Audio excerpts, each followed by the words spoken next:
Hello audience, welcome. গল্পে শুরু হয় এক গভীর জঙ্গল ভেদ করে যাওয়া এক বিশাল নদী থেকে।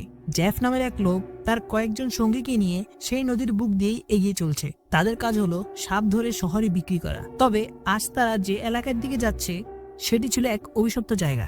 বোটের ক্যাপ্টেনও জ্যাফকে সতর্ক করে বলে যে ওই এলাকা বিষাক্ত সাপে ভরা, আর সে শুনেছে ওখানে ক্রিমসন নামের এক বিশাল অ্যানাকোন্ডা থাকে। যে একবার সেখানে যায় সে আর ফেরে না। কিন্তু জ্যাফ হেসে উত্তর দেয়, তুমি শুধু আমাকে ওখানে পৌঁছে দাও, তুমি তোমার টাকা পেয়ে যাবে এবং বোট নিয়ে ফিরে এসো। তারা সেই জায়গায় পৌঁছায়।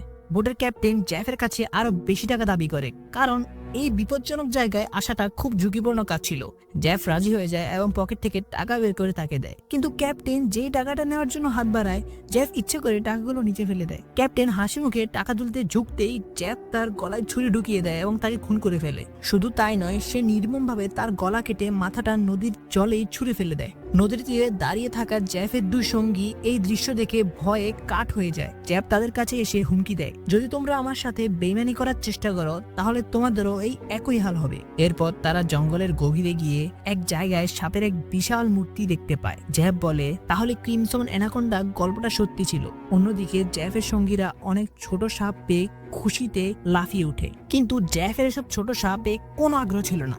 সে খুঁজছিল সেই ক্রিমসন অ্যানাকোন্ডাকে। একজন সঙ্গী সাপ ভর্তি ব্যাগ নিয়ে বোটে ফিরে আসে। সে দেখতে পায় জ্যাফ যাকে গলা কেটে খুন করেছিল তার মাথাবিহীন দেহটা কিছুটা দূরে জলের মধ্যে দাঁড়িয়ে আছে। সে নিজের চোখে বিশ্বাস করতে পারছিল না। হঠাৎ সে লাশটা জলে ডুবে যায় এবং জলের নিচ থেকে বিশাল একটা কিছু তার দিকে এগিয়ে আসতে থাকে। লোকটি ভয়ে জঙ্গলের দিকে দৌড়াতে শুরু করে, কিন্তু বিদ্যুতের গতিতে এক বিশাল অ্যানাকোন্ডা তাকে জড়িয়ে ধরে। সাপটি তার শরীরের সব হাড় ভেঙে দেয় এবং বিশাল হা করে তাকে গিলে খেতে শুরু করে। অন্যদিকে দ্বিতীয় সঙ্গীটিও সাপের ব্যাগ নিয়ে আসছিল। সে হঠাৎ থমকে দাঁড়ায়। সে দেখতে পায় সেই বিশাল অ্যানাকোন্ডাটা একটা গাছে উঠেছে, আর তার পেট দেখে স্পষ্ট বোঝা যাচ্ছে যে সে এইমাত্র কোনো মানুষকে গিলে খেয়েছে। লোকটি পালানোর আগেই অ্যানাকোন্ডাটি তার প্রথম শিকারের অর্থাৎ প্রথম সঙ্গীর লাশটা উগড়ে দেয় এবং এই লোকটিকেও ধরে ফেলে। সাপটা তাকেও গাছ পেঁচিয়ে জীবন্ত গিলে খেতে শুরু করে। কিছুটা দূর থেকে জ্যাফ এসব দেখছিল। সে তার সঙ্গীকে বাঁচানোর বদলে খুব হাসছিল, কারণ জ্যাফ এটাই চাচ্ছিল যে কেউ সাপের চারায় পরিণত হোক, আর সাপটা যখন খাওয়ায় ব্যস্ত থাকবে তখন সে তাকে অজ্ঞান করে ধরে ফেলবে। জ্যাফ তার শটগান বের করে সাপটাকে গুলি করতে যাবে। এমন সময় হঠাৎ জঙ্গলের সমস্ত পশু পাখি চিৎকার শুরু করে। সেই আওয়াজ শুনে অ্যানাকোন্ডাটা তার শিকারকে ওখানে ফেলে রেখে যায়। অবশ্যই এমন কিছু ছিল যাকে জঙ্গলের সবাই ভয় পায়। এখানে যে জ্যাফ আছে তার ক্যারেক্টারটা একটু কমপ্লিকেটেড।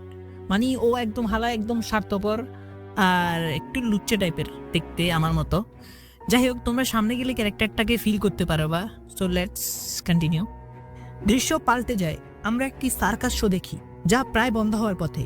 কেউই আর সেই সার্কাস দেখতে আসছিল না। এমন সময় বিলি ইয়াং নামের এক যুবক সার্কাসের মালিকের কাছে আসে।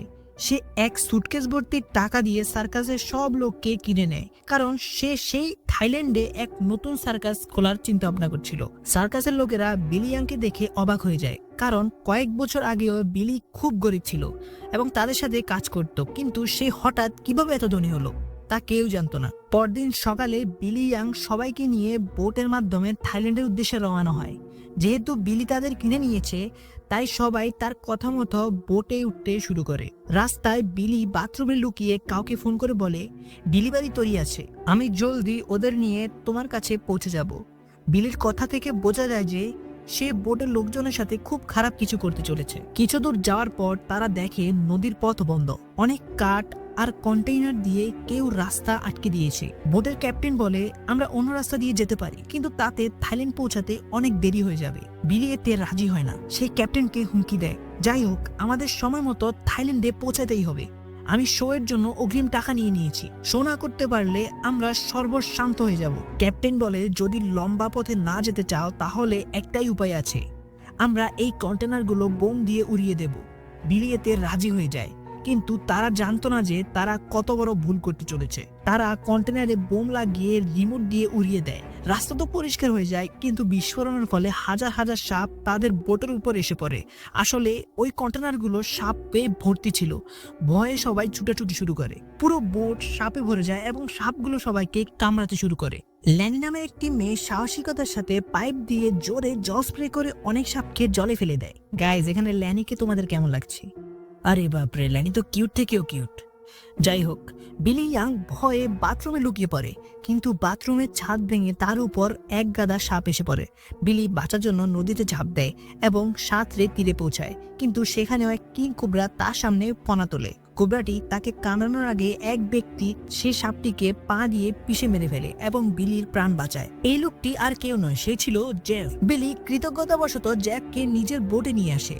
জ্যাব সবাইকে মিথ্যা বলে যে সে একজন ওয়াইল্ড এক্সপ্লোরার এবং এক দুর্ঘটনায় জঙ্গলে ফেসে গেছে। তখনই জিয়াও নামের সার্কাসের এক সদস্যের কানে তীব্র যন্ত্রণা শুরু হয়। জ্যাব তার কান পরীক্ষা করে এবং নিজের আঙ্গুল কেটে কানের কাছে ধরে। সাথে সাথে জিয়াও এর কান থেকে একটি সরু বিষাক্ত সাপ বেরিয়ে জ্যাফের আঙ্গুলে কামড় দেয়, কিন্তু সাপের কামড়েও জ্যাফের কিছুই হয় না। সেই সাপটাকে জলে ফেলে দেয়। এই দৃশ্য দেখে ল্যানি অবাক হয়ে যায়। সে সাপ সম্পর্কে জানতো। সে বুঝতে পারে সাপের বিষ থেকে রোগমুক্ত ইমিউন থাকার জন্য জেফ নিশ্চয়ই নিজের শরীরে অনেক সাপের বিষ ইনজেক্ট করেছে। সে বিলিকে সতর্ক করে বলে যে জেফকে তার ঠিক মনে হচ্ছে না, কিন্তু বিলি ল্যানির কথায় কান দেয় না, কারণ জেফ তাদের দুজনের প্রাণ বাঁচিয়েছে। অন্যদিকে জেফ এই বোর্ডের ক্যাপ্টেনের সাথে দেখা করে। সেই ক্যাপ্টেনকে অনেক টাকা আর একটি ম্যাপ দেখিয়ে বলে, যদি তুমি আমাকে এই ম্যাপের জায়গায় পৌঁছে দাও আমি তোমাকে আরো টাকা দেব। জায়গার নাম শুনতে ক্যাপ্টেন বন্দুক ত্যাগ করে জ্যাফের দিকে, যদি আরেকবার ওই জায়গার নাম মুখেও আনিস তোকে গুলি করে মেরে দেব। আসলে ক্যাপ্টেনও জানতো ওখানে একটি ভয়ঙ্কর ক্রিমসন অ্যানাকোন্ডা থাকে। জ্যাফ সেখান থেকে চলে যায়। কিছুক্ষণ পর ক্যাপ্টেন বোটে বসে মাছ ধরছিল।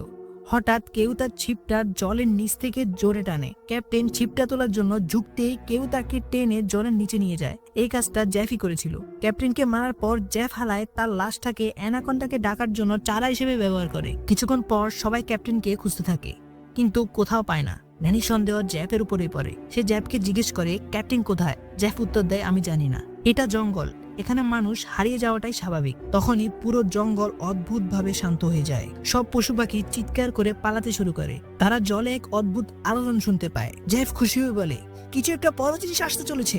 স্পষ্ট বোঝা যাচ্ছিল যে জ্যাফ এই বিপত্তেরই অপেক্ষা করছিল। নদীর গভীর থেকে এক বিশাল অ্যানাকোন্ডা জ্যাফের পাতা ফাঁদের অর্থাৎ ক্যাপ্টেনের লাশের দিকে এগিয়ে আসে। জ্যাফ অ্যানাকোন্ডাটাকে ধরার চেষ্টা করে, কিন্তু সাপটা এতটা সহজে ধরা দেওয়ার পাত্র ছিল না। হঠাৎ সে অ্যানাকোন্ডা তাদের সামনে ভেসে ওঠে। এটি আকারে অবিশ্বাস্য রকমের বড় এবং ভয়ঙ্কর ছিল। অ্যানাকোন্ডাটা এক ঝটকায় জ্যাফকে জলে ফেলে দেয় এবং তাকে আছাড় মারতে থাকে। জ্যাফ কোন রকম সাঁতরে একটা ছোট বোটে উঠে পড়ে এবং অ্যানাকোন্ডাটাকে ধরার দড়িটা সেই বোটের সাথে বেঁধে দেয়। সে একটা ধারালো অস্ত্র দিয়ে অ্যানাকোন্ডার উপর হামলা করে, কিন্তু সাপের তাদের কিছুই হয় না। অ্যানাকোন্ডাটা জ্যাফকে ধরে ফেলে এবং জ্যাফের সাথে সাথে সেই ছোট বোটটাকেও পেঁচিয়ে জলের নিচে ডুবিয়ে দেয়। দূরে দাঁড়িয়ে থাকা সবাই ভাবে যে জ্যাফ মারা গেছে, কিন্তু পরের মুহূর্তে জ্যাফ সাঁতরে আবার বড় বোটে উঠে আসে। সবাই অবাক হয়ে যায়। জ্যাফ আবার অ্যানাকোন্ডাটাকে খুঁজতে থাকে, কিন্তু সে জানতো না যে অ্যানাকোন্ডাটা এখন জলে নয়, বরং তার পেছনে বোটের ছাদে রয়েছে। অ্যানাকোন্ডাটা সবার সামনে ক্যাপ্টেন লাশটা উগরে দেয়। সবাই ভয়ে জমে যায়। অ্যানাকোন্ডাটা সার্কাসের দুই সদস্যকে মারতে যাবে, এমন সময় জ্যাফ পিছন থেকে এসে ওর উপর হামলা করে। অ্যানাকোন্ডাটা রেগে গিয়ে জ্যাফের দিকে ধেয়ে আসে। জ্যাফ লুকিয়ে পড়ে। অ্যানাকোন্ডাটা জ্যাফকে খুঁজতে খুঁজতে বোটের ভেতরে ঢুকে পড়ে, যেখানে বিলি ও ডায়না নামের এক মেয়ে লুকিয়ে ছিল। সাপটি তাদের দেখতে পায় না। অ্যানাকোন্ডাটি বাথরুমের দিকে গিয়ে জিয়াও এবং একটি ছোট বাচ্চাকে দেখতে পায়। সে তাদের আক্রমণ করে, কিন্তু তারা বেঁচে পালায়। লেনিও সেখানে পৌঁছায়। অ্যানাকোন্ডাটা লেনিকে আক্রমণ করতে গেলে জিয়াও বুদ্ধিমত্তার সাথে একটা মটকা সাপের মুখের সামনে ধরে। অ্যানাকোন্ডাটার মাথাটা মটকার ভেতরে ফেসে যায়। সাপটা মাথা বের করার জন্য ছটফট করতে থাকে। এই ধাক্কাধাক্কিতে কেরোসিনের গ্যালন উল্টে পড়ে যায়। অ্যানাকোন্ডাটা বোটে আশ্রাশ্রি খেয়ে শেষ পর্যন্ত মটকাটা ভেঙে ফেলে। সাপটি মুক্ত হতে জ্যাফ পেছন থেকে তার গলায় দড়ির ফাঁসি পরিয়ে দেয়, কিন্তু জ্যাফ তাকে ধরার আগেই নিচে পড়ে থাকা কেরোসিনে আগুন লেগে যায়। আগুনটা বোমে রাখা বোম পর্যন্ত পৌঁছে যায় এবং বোটে বিস্ফোরণ শুরু হয়।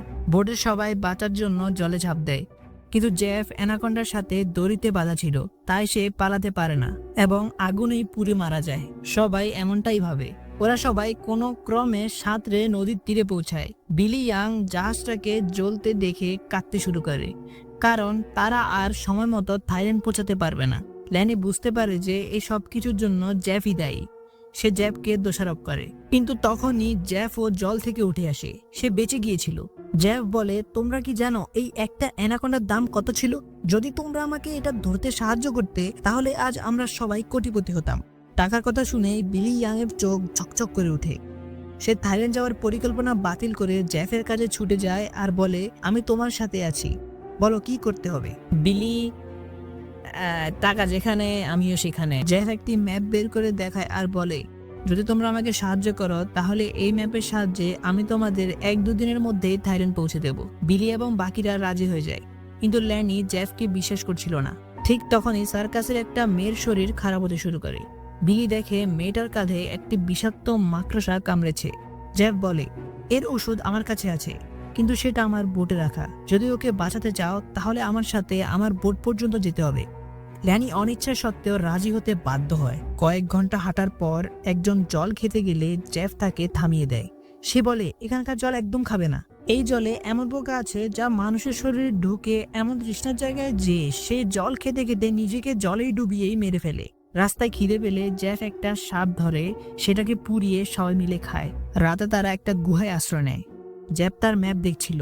সে ফ্ল্যাশব্যাকে ভাবে সে ওই কন্টেনারগুলোর মধ্যেই একটা বক্সে আটকা পড়েছিল। ক্রিমসন তাকে আক্রমণ করতে এলে সে বক্সে লুকিয়ে পড়ে আর বক্সটা গড়িয়ে নদীতে পড়ে যায়। সে ওখানেই ফেসেছিল যতক্ষণ না বিলির লোকেরা বোম ফাটিয়ে কন্টেনার ভাঙে এবং সে বেরিয়ে আসে। বিলি জেফের সাথে তার পরিকল্পনা পাকা করে। জেফ বলে, ক্রিমসন হলো এই জঙ্গলের রাজা। সে অন্য অ্যানাকোন্ডাদেরকেও মেরে ফেলছে। তাকে ধরতে পারলে তারা মিলিয়নিয়ার হয়ে যাবে। রাতে সবাই ঘুমিয়ে পড়লে সার্কাসের এক সদস্যের ঘুম ভেঙে যায়। সে দেখে তার ভাই তার পাশে নেই। সে তাকে খুঁজতে খুঁজতে নদীর ধারে যায় এবং দেখে যে তার ভাই নিজেকে জলে ডোবানোর চেষ্টা করছে। সে বুঝতে পারে যে তার ভাই ওই নদীর জল খেয়ে ফেলেছে। তার ভাইয়ের নাক দিয়ে সেই পোকাগুলো বেরিয়ে আসছিল।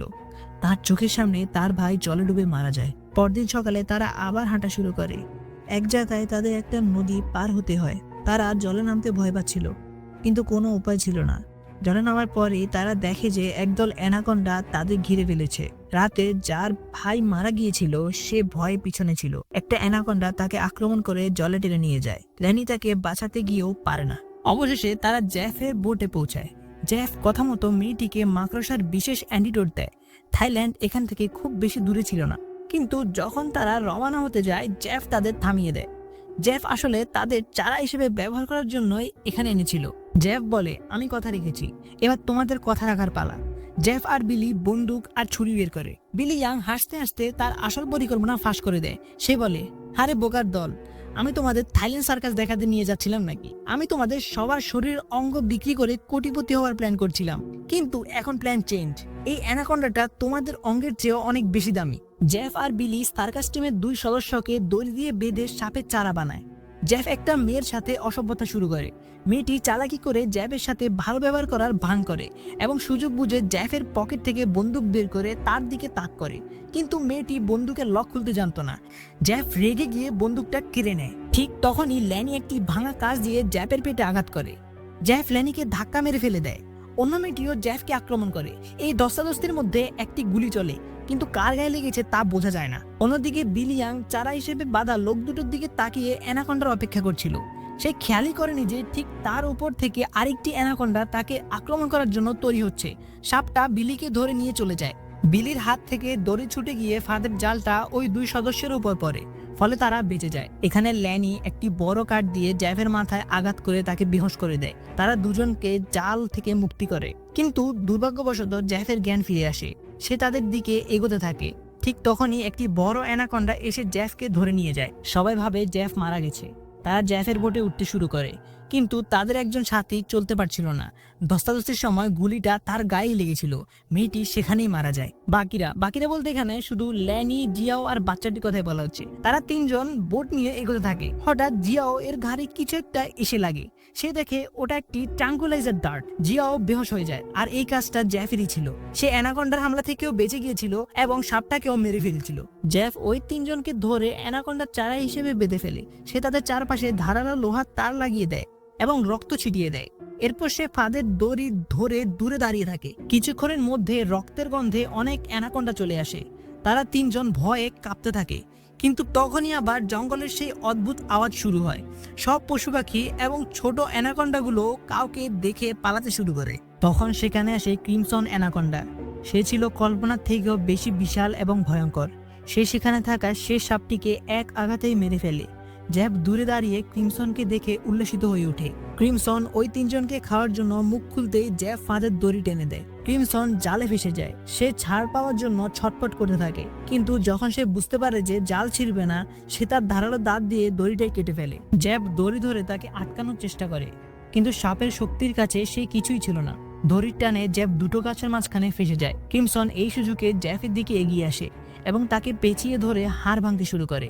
এরপর সে জ্যাফকে জীবন্ত গিলে ফেলে। অন্যদিকে বাচ্চা ছেলেটি নিজের দাঁত দিয়ে তাদের বাঁধন কাটার চেষ্টা করছিল। দাঁত দিয়ে রক্ত বেরিয়ে গেলেও সে থামে না এবং শেষ পর্যন্ত দড়িটা কেটে ফেলে। সে ল্যানি আর জিয়াওকেও, যাদের জ্ঞান ফিরেছিল এইমাত্র, তাদের মুক্ত করে। তারা নদীর দিকে দৌড়াতে শুরু করে, কিন্তু জ্যাফকে মারার পর ক্রিমসন এখন তাদের পিছনে পড়ে। ল্যানি আর জিয়াও একটা গাছের আড়ালে লুকায়, আর বাচ্চাটা একটি কন্টেনারের ভিতরে ঢুকে পড়ে। অ্যানাকোন্ডাটা বাচ্চাকে দেখে ফেলে এবং তার দিকে এগোতে থাকে। বাচ্চাটা বক্স থেকে বেরোনোর চেষ্টা করে, কিন্তু অন্যদিকে দরজা বন্ধ ছিল। সে চিৎকার করতে থাকে। অ্যানাকোন্ডাটা যখনই তাকে আক্রমণ করতে যাবে, জিয়াও বাইরে থেকে এসে কন্টেনারের দরজা ভেঙে দেয় এবং বাচ্চাটিকে বাঁচাতে পারে। তারা তিনজন আবার দৌড়াতে শুরু করে, কিন্তু এই জঙ্গলে পালানোর কোনো জায়গাই ছিল না। ক্রিমসন তাদের দেখে ফেলে এবং দ্রুত গতিতে তাদের দিকে এগোতে শুরু করে। তারা তিনজন চোখ বন্ধ করে মৃত্যুর অপেক্ষা শুরু করে। মানে তাদের সামনে এখন মৃত্যু ছাড়া কিছুই নেই, মৃত্যুর অপেক্ষা শুধু। এখন অ্যানাকোন্ডাটা বিশাল মুখ খুলে তাদের আক্রমণ করতে গেলেই একটি ধারালো লোহার তারে লেগে তার মাথাটা ধর করে আলাদা হয়ে যায়। এই তারটা আসলে জ্যাফি পেতে রেখেছিল। তারা বিশ্বাসই করতে পারছিল না যে তারা বেঁচে গেছে।